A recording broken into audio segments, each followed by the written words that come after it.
مثلهم كمثل الذي استوقد نارا فلما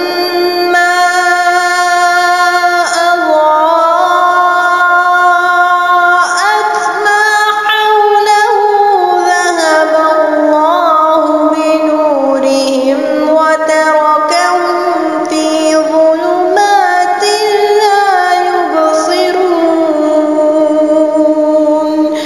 ان کی مثال اس شخص کی سی ہے جس نے آگ جلائی، پس آس پاس کی چیزیں روشنی میں آئی ہی تھیں کہ اللہ تعالیٰ ان کے نور کو لے گیا اور انہیں اندھیروں میں چھوڑ دیا جو نہیں دیکھتے۔ حضرت عبداللہ بن مسعود رضی اللہ تعالیٰ عنہ اور دیگر صحابہ اکرام نے اس کا مطلب یہ بیان فرمایا ہے کہ نبی صلی اللہ علیہ وآلہ وسلم جب مدینہ تشریف لائے تو کچھ لوگ مسلمان ہو گئے لیکن پھر جلد ہی منافق ہو گئے۔ ان کی مثال اس شخص کی سی ہے جو اندھیرے میں تھا، اس نے روشنی جلائی جس سے اس کا ماحول روشن ہو گیا اور فائدہ مند اور نقصان دہ چیزیں دونوں اس پر واضح ہو گئیں، لیکن کچھ دیر بعد ہی یہ روشنی بجھ گئی اور وہ پھر پہلے کی طرح تاریکیوں میں گر گیا۔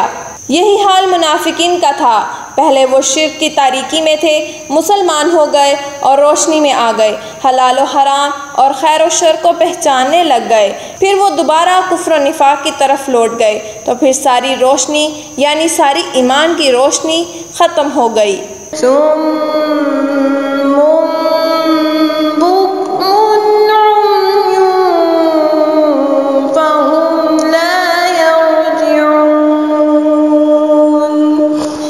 بہرے گونگے اندھے ہیں پس وہ نہیں لوٹتے۔ یہ آیت اللہ رب العزت نے منافقین اور کافروں کے لیے اتاری ہے۔ بہرے ہیں، حق بات سن نہیں سکتے، گونگے ہیں، حق بات بول نہیں سکتے، اندھے ہیں، دنیا میں پھیلی ہوئی رب کی نشانیاں دیکھ نہیں سکتے، تو وہ کس طرح سے حق کی طرف لوٹ سکتے ہیں؟ أو كصيب من السماء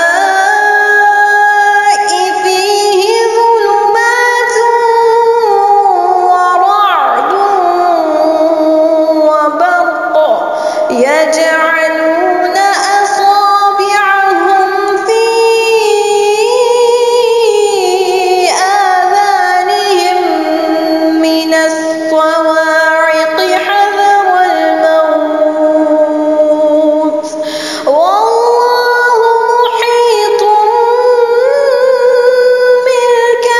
بالكافرين۔ یا آسمانی برسات کی طرح جس میں اندھیریاں اور گرج اور بجلی ہو، موت سے ڈر کر کڑاکے کی وجہ سے اپنی انگلیاں اپنے کانوں میں ڈال لیتے ہیں، اور اللہ تعالیٰ کافروں کو گھیرنے والا ہے۔ يكاد البرق يخطف أبصارهم كلما أضاء لهم مشوا فيه وإذا أظلم عليهم قاموا۔ قریب ہے کہ بجلی ان کی آنکھیں اچک لے جائے، جب ان کے لیے روشنی کرتی ہے تو اس میں چلتے پھرتے ہیں، اور جب ان پر اندھیرا کرتی ہے تو کھڑے ہو جاتے ہیں۔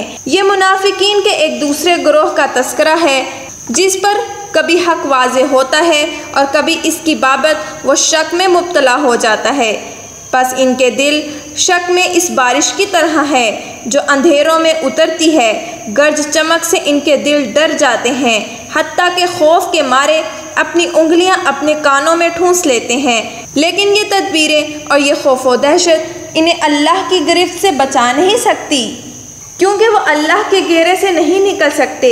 کبھی حق کی کرنیں ان پر پڑتی ہیں تو حق کی طرف جھک پڑتے ہیں، لیکن پھر جب اسلام یا مسلمانوں پر مشکلات کا دور آتا ہے تو پھر وہ حیران کھڑے ہو جاتے ہیں، اور یہ کافر آخر وقت تک اسی شک میں مبتلا رہیں گے اور قبول حق سے محروم رہیں گے۔ وَلَوْ شَاءَ اللَّهُ لَذَهَبَ بِسَمْعِهِمْ وَأَبْصَارِهِمْ إِنَّ اللَّهَ عَلَى كُلِّ شَيْءٍ قَدِيرٌ۔